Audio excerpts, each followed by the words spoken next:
तो जय हिंद दोस्तों, आप सभी लोगों का स्वागत है हमारे इस YouTube चैनल सफ़र इंग्लिश का में। मेरा नाम राज सर है। बच्चों, इस वीडियो लेक्चर में आज हम आप लोगों को सिंस और फार के बारे में पढ़ाने वाले हैं। इस वीडियो लेक्चर में आपको हम सिंस और फार के बारे में पढ़ाएंगे। तो बच्चों, सिंस और फार ये क्या चीज़ है, कैसे यूज होते हैं, कहाँ यूज होते हैं, इस वीडियो लेक्चर में हम आपको एक एक चीज़ एकदम क्लियर रूप में बताने वाले हैं। तो चलिए वीडियो को बहुत ज़्यादा लंबा नहीं करते हैं और वीडियो को शुरू करते हैं। तो बच्चों, सिंस और फार को हम बताने से पहले, शुरू करने से पहले आपको हम ये बता दें कि सिंस और फार वैसे तो ये प्रेपोजिशन होते हैं, लेकिन इनका प्रयोग हम टेंस कैटेगरी के सेंटेंस में कैसे करते हैं इस वीडियो लेक्चर में हम आपको बताने वाले हैं। तो सबसे पहले हम आपको ये बता देते हैं बच्चों कि सिंस हो या फार हो, इन दोनों का जो हिंदी में अर्थ होता है वो होता है आपका से। क्या होगा बच्चों?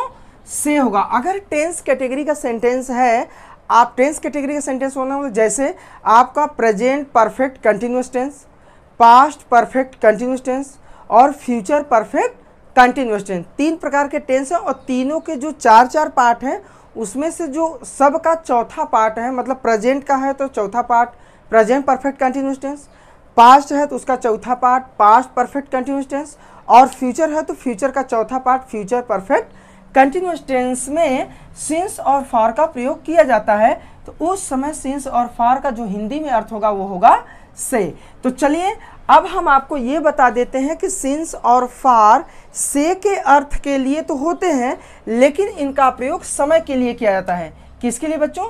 समय के लिए। चाहे सिंस हो चाहे फार हो, ये दोनों शब्द टेंस कैटेगरी के सेंटेंस में समय को शो करते हैं, समय को दिखाते हैं। तो चलिए हम आपको बता देते हैं कि कौन सा समय रहेगा तो सिंस का प्रयोग होगा और फिर कौन सा समय रहेगा तो फार का हम प्रयोग करेंगे। तो चलिए यहाँ पर देखिए लिखा हुआ है कि सिंस का प्रयोग निश्चित समय पॉइंट ऑफ टाइम के लिए होता है। तो बच्चों, ये आपको जानना होगा कि जो सिंस का प्रयोग है ना, वो आपका निश्चित समय के लिए प्रयोग किया जाता है, जिसको हम कहते हैं पॉइंट ऑफ टाइम, निश्चित समय के लिए। लेकिन फार का प्रयोग अनिश्चित समय, जिसको हम कहते हैं पीरियड ऑफ टाइम के लिए होता है। तो बहुत सिंपल सा है लॉजिक, आपके दिमाग में ये चीज़ आपको सेट करना होगा कि सिंस का प्रयोग निश्चित समय के लिए होता है और फार का प्रयोग अनिश्चित टाइम के लिए होता है।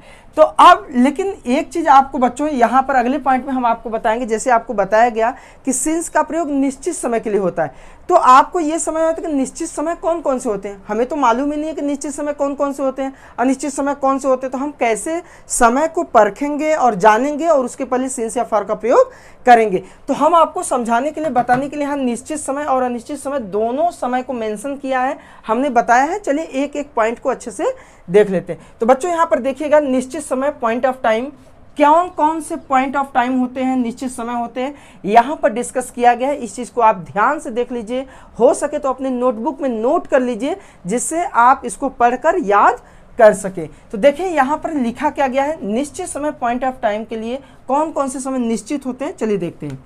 यहाँ पर लिखा है सुबह से। इसके बाद एक चीज़ हम आपको बताते चले बच्चों, जैसे ये सुबह से लिखा है तो केवल सुबह से ही कहीं लिखा रहेगा तो ये निश्चित समय नहीं होगा। इसमें और भी कुछ पॉइंट्स आएंगे। जैसे क्या आएगा, जैसे सुबह से, दोपहर से, शाम से, रात से, इतना पॉइंट इसके अंतर्गत आएगा। इस चीज़ को आप ध्यान दीजिएगा।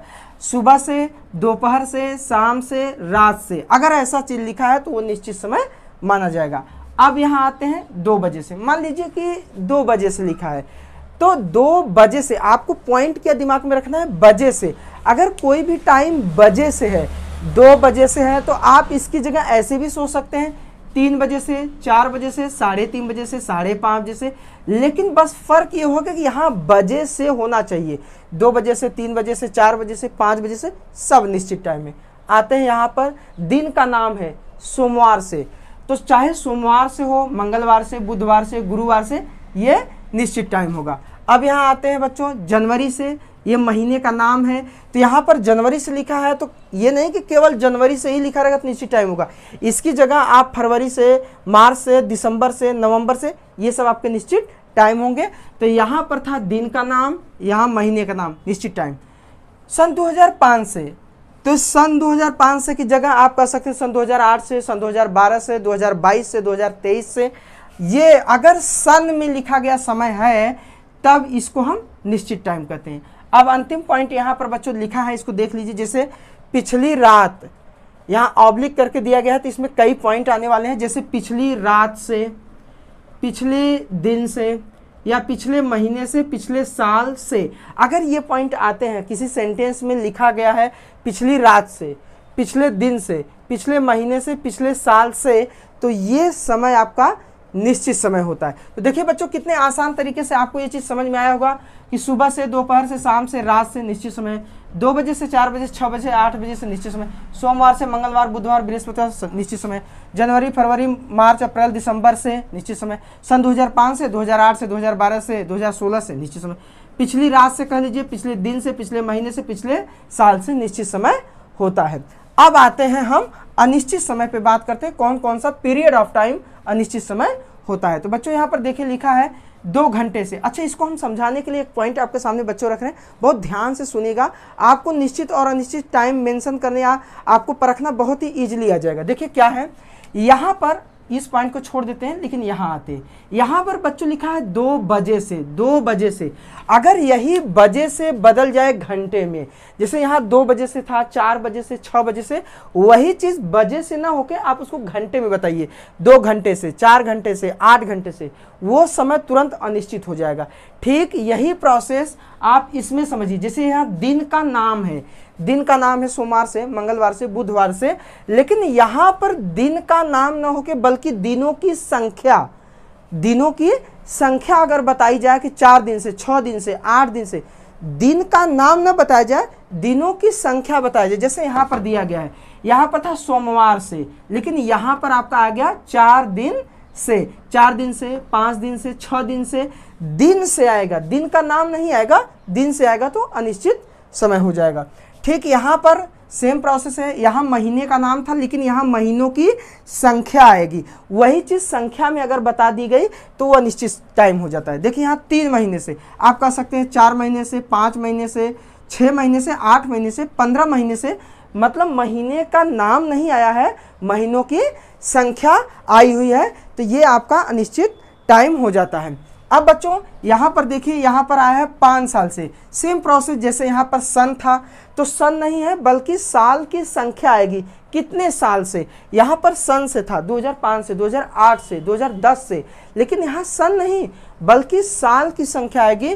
तो यहाँ यही चीज़ हम कह सकते हैं 5 साल से, 6 साल से, 8 साल से, 10 साल से। तो जहाँ सन होगा निश्चित समय, सन की जगह साल आ जाए तो अनिश्चित समय हो जाएगा।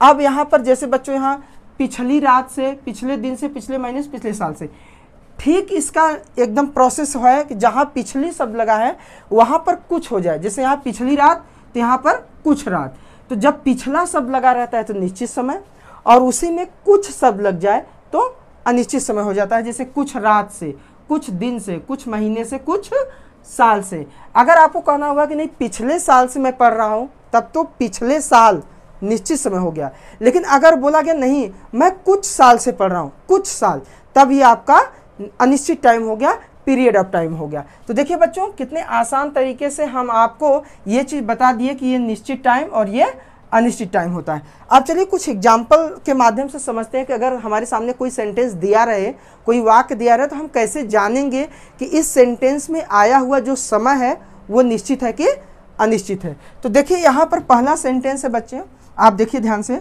बच्चे सुबह से खेल रहे हैं, बच्चे सुबह से खेल रहे हैं, सुबह से, दोपहर से, शाम से, रात से, कौन सा टाइम है, निश्चित समय, पॉइंट ऑफ टाइम। तो सुबह से जो ये इसमें टाइम आया है, ये सुबह से, ये आपका पॉइंट ऑफ टाइम निश्चित समय है। यहाँ पर से की अंग्रेजी हमने आपको पहले बताया बच्चों, या तो सिंस या तो फॉर आएगा।